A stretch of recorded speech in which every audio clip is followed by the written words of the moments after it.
Good afternoon. We're going to get started. This is the public involvement meeting, the third meeting for the Lake Drive project in the village of Shorewood. I do want to note that this meeting is being recorded, and with that, we'll get started. We'll begin with team introductions. Deb Tarnow is the project manager from the Wisconsin Department of Transportation. The supervisor is Josh Levesque.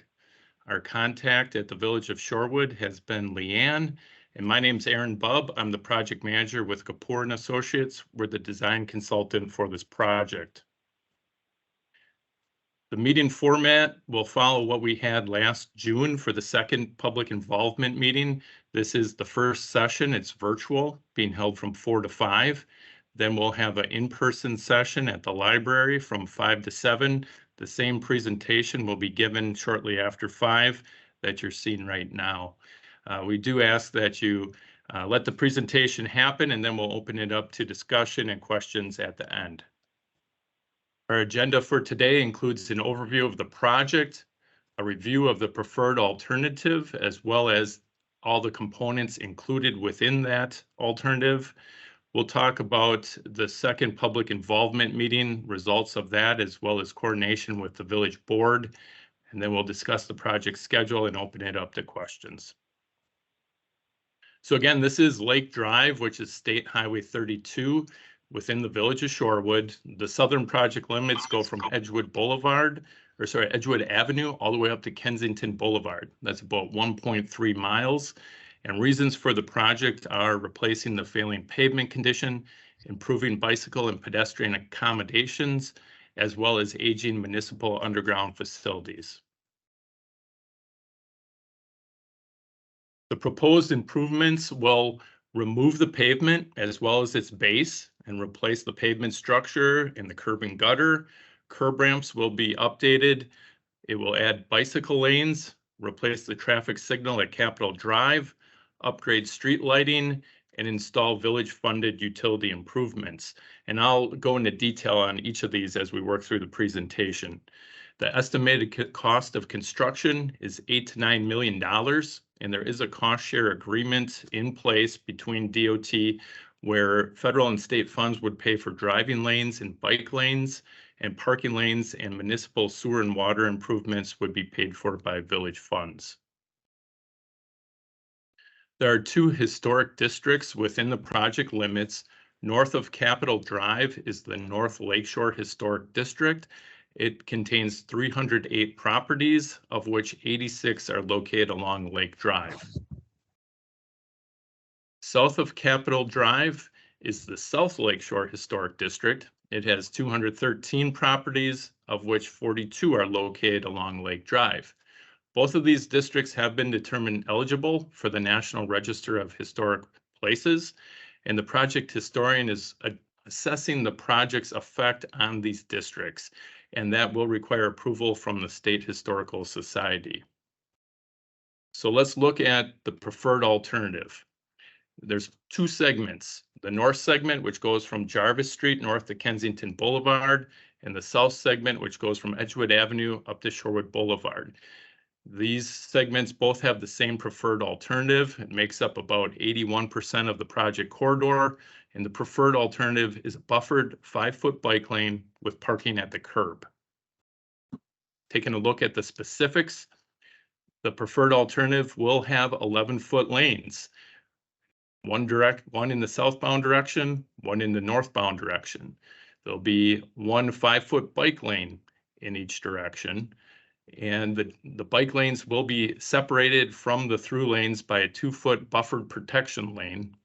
On the northbound side, the bike lane would be located between the northbound through lane and the northbound parking lane. There'll be an 8-foot wide parking lane on the north side of the roadway, northbound side along the curb. There'll be no parking on the southbound side of the roadway. Looking at that segment within Capitol Drive and the intersection, this is approximately from Shorewood Boulevard to about 500 feet north of Capitol Drive.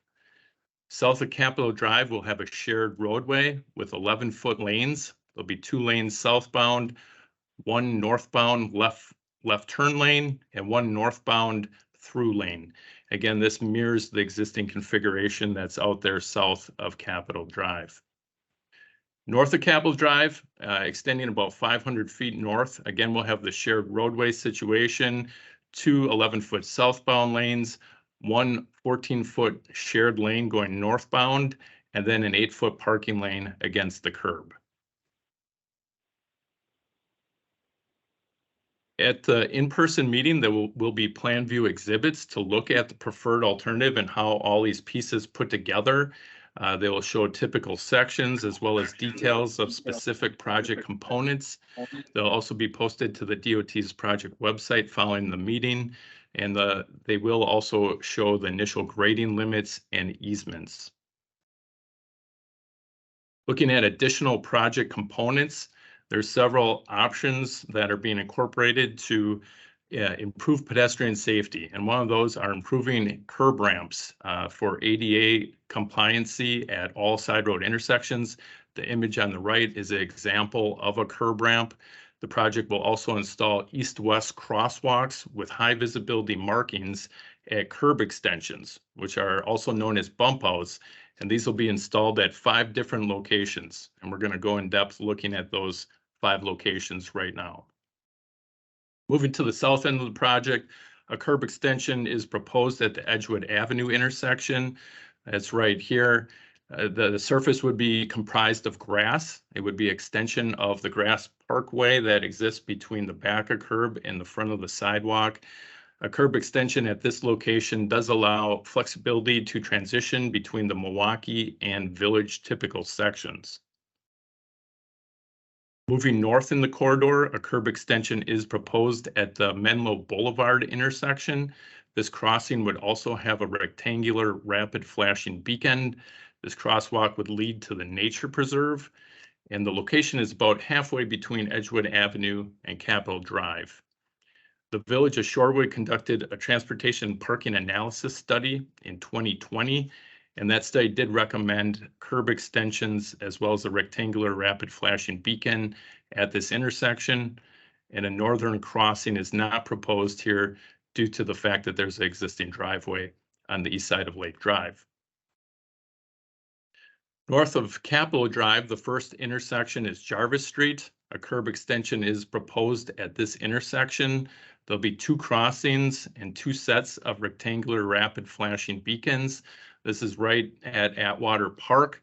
This location was recommended for rectangular rapid flashing beacons and curb extensions in the Village of Shorewood study from 2020. Also, through coordination with the Village Board, the board asked for the Department of Transportation to look at restricting northbound left turns at Jarvis Street, and that will be included in the signing plan where left turns will be restricted to go westbound on Jarvis Street.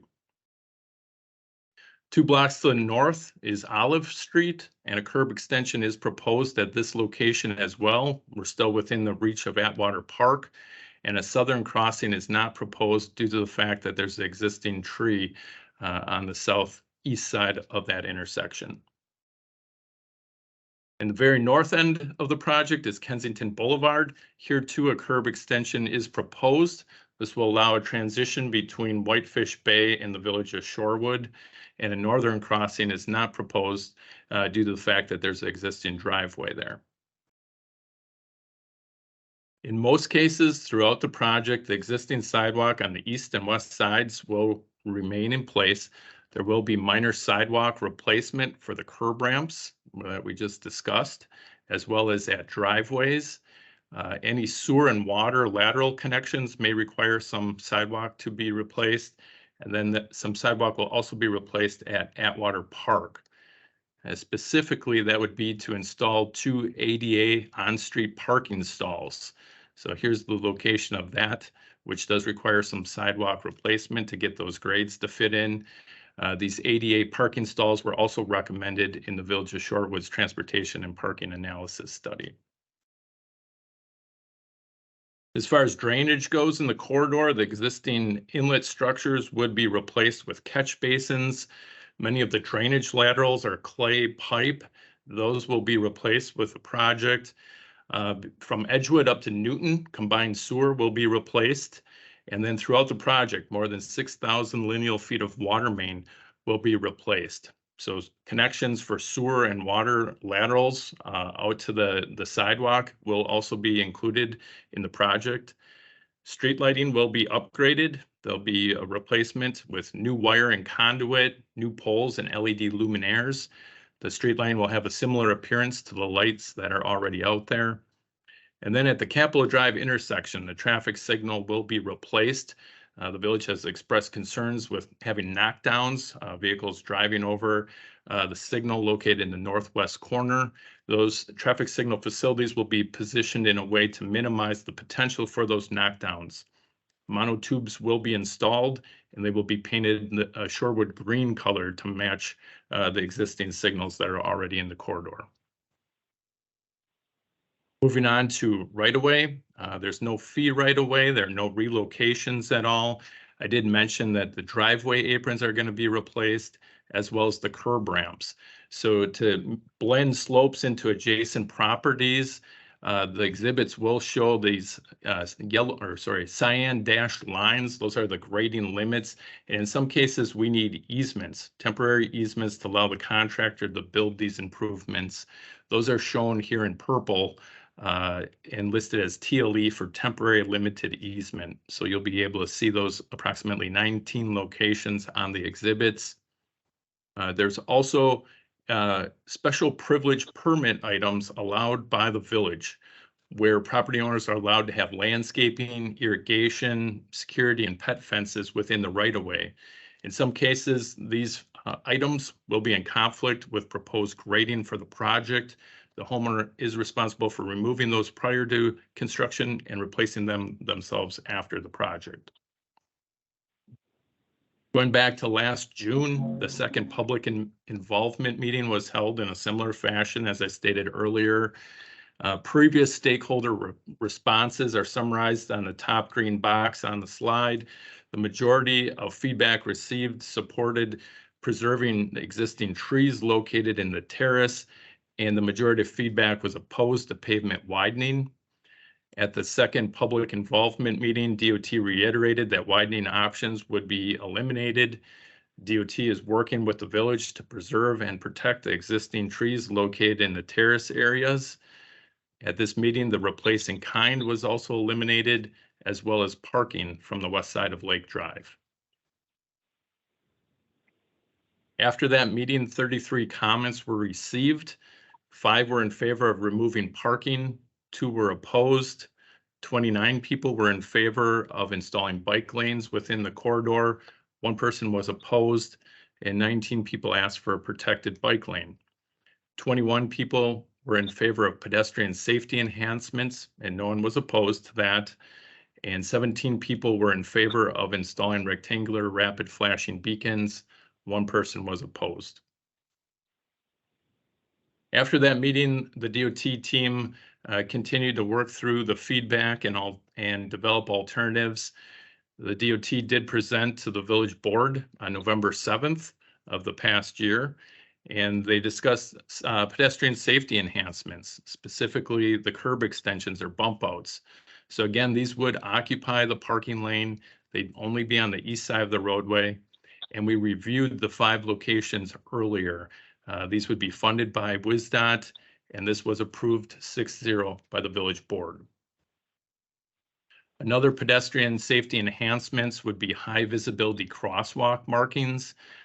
These would be installed east-west at those curb extension locations, funded by the village at those areas. At Capitol Drive, there would be on the 3 legs, high visibility markings. DOT would fund those. And then at the 13 side roads, 12 if you don't include Capitol, there would be traditional markings. This would be funded by the village. That was approved 6-0 by the village board. Looking at the rectangular rapid flashing beacons, the picture here on the right shows the example just north of here in Whitefish Bay. These beacons do need to be at marked crosswalks. They would be funded by the village. Again, the village's study from January of 2020 did recommend 2 locations, Menlo Boulevard and Jarvis Street, and this too was approved 6-0 by the village board. Scheduling construction for 2025 to assist the village with the planning and construction of their own village projects was also discussed and approved 6-0 by the village board at the November 7th meeting. At that meeting, several roadway typical section alternatives were presented. They pretty much fell into two sets, one being standard bike lanes with parking at the curb. And in that situation, the bike lane would be located between the northbound driving lane and the northbound parking lane. And the other set of options that were presented involved a parking protected bicycle lane. In this case, the bike lane would be at the curb and the parking lane would be located between the northbound through lane as well as the northbound bike lane.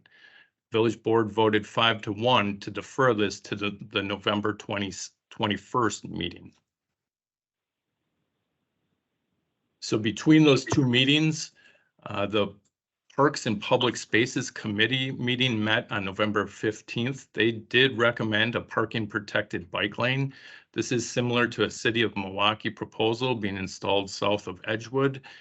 The village's police, public works, planning and development departments all reviewed parking protected options, and they cited several concerns which are on the screen here. First would be visibility at driveways, further reduction in parking to improve visibility at driveways, concern about police officers standing in the driving lane while issuing tickets, concerns about the non-standard parking locations impact on garbage, recycling, and leaf collection, as well as snow plowing operations, and then confusion about using the non-standard parking location, and then expectations of law enforcement with limited staffing.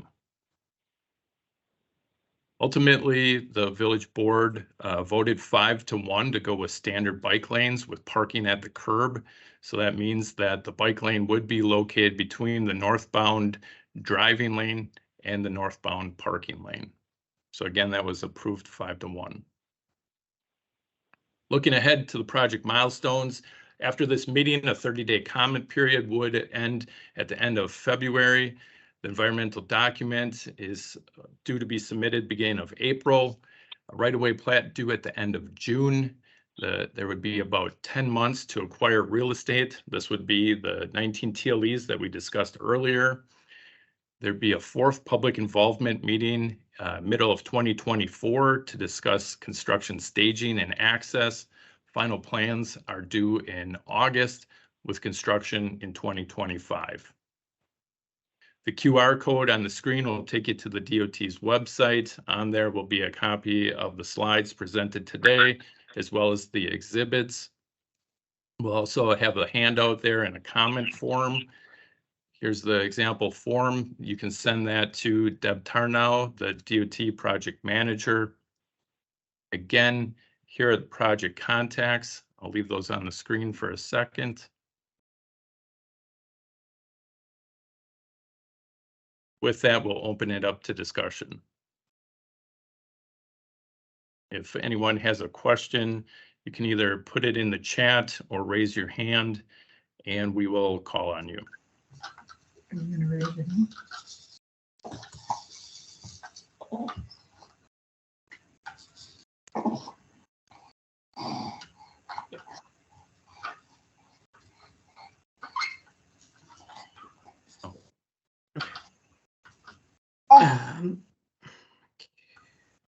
Gary and Joey had a question.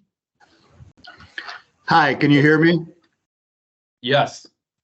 My name is Gary Brunk. I'm the chair of the Parks and Public Spaces Committee. As you noted, the committee voted to have a protected bike lane. That's obviously not the village's position. Am I right that the city of Milwaukee will have a protected bike lane on their stretch of Lake Drive? The city of Milwaukee has stated their intention to have a parking protected bike lane. That has not been officially approved by DOT. Federal Highway has given interim approval for the city to continue studying that. Okay, so I saw a letter from the city of Milwaukee to residents along Lake Drive, and maybe I misread it. It seemed like there's been some kind of agreement between DOT and Milwaukee to have protected bike lanes. That's not right. Is that right? My understanding is it's conceptual approval, not a formal approval. But yes, the city has stated that that is what they want to move forward with. So in the discussions that DOT has had with the city of Milwaukee, did the city raise any of the same concerns that the village is raising about the protected bike lanes? We're not privy to that. I'm not part of that project. You would need to talk to the city of Milwaukee. Wait a minute, so you're saying that DOT has a different staff that's working with the city of Milwaukee? That's correct. Ah, okay. And there's a lack of consistency, the potential lack of consistency between the configuration of Lake Drive in the city and the Lake Drive configuration in Sherwood. Does that raise any concerns among the staff of the DOT? It does not, because this section of Highway 32 is a connecting highway. So the right-of-way is owned by each municipality, and each municipality has different needs. DOT is focused on the driving lanes and bike lanes portion of that. And with the curb extensions, we do have the ability to transition between those potential two different typical sections. Okay. All right. Thank you. Those are my questions. Thank you.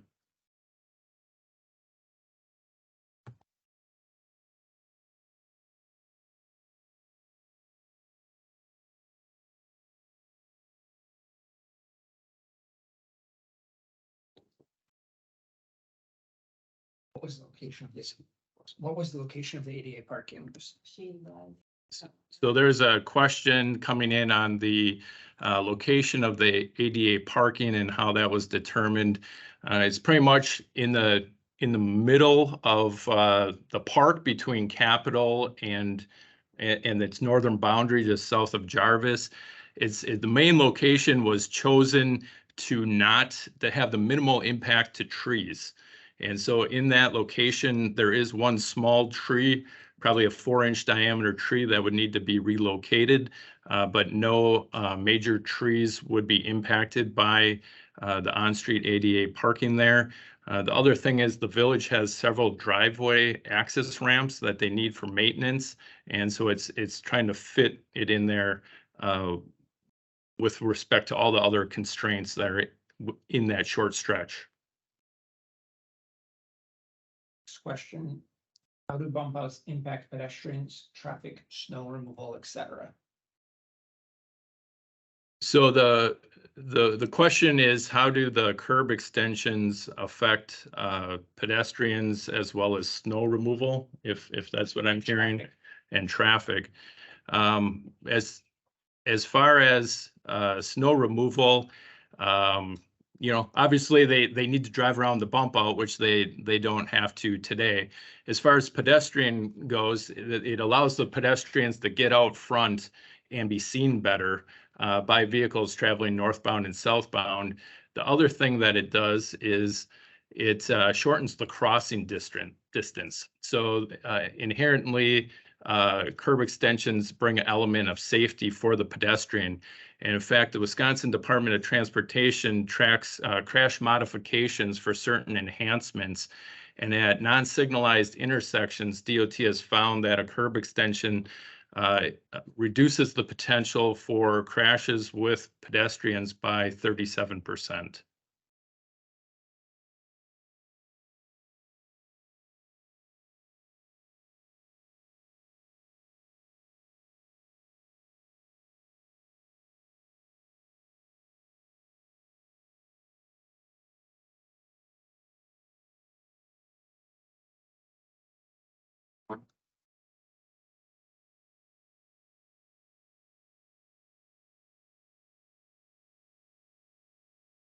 So I'm trying to read the comment here. Maybe you can read it, Nick. Yeah, so Person states, as a Lake Drive resident just south of Edgewood, I'm concerned with the transition between Shorewood and Milwaukee. This area experiences very heavy traffic at rush hour, lots of speeding and near misses, crashes. Why not work with the city for consistency in the traffic plan?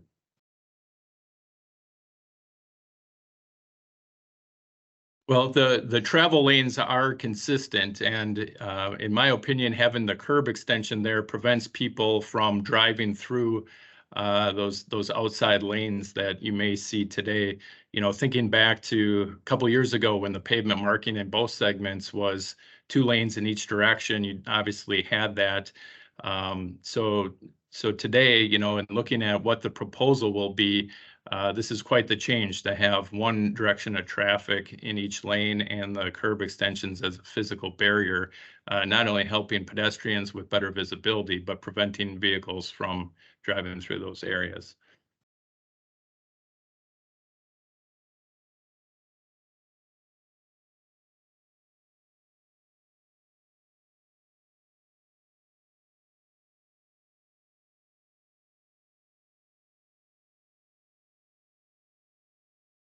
And we continue to work with the city on that transition, and our 2 design teams do share files together.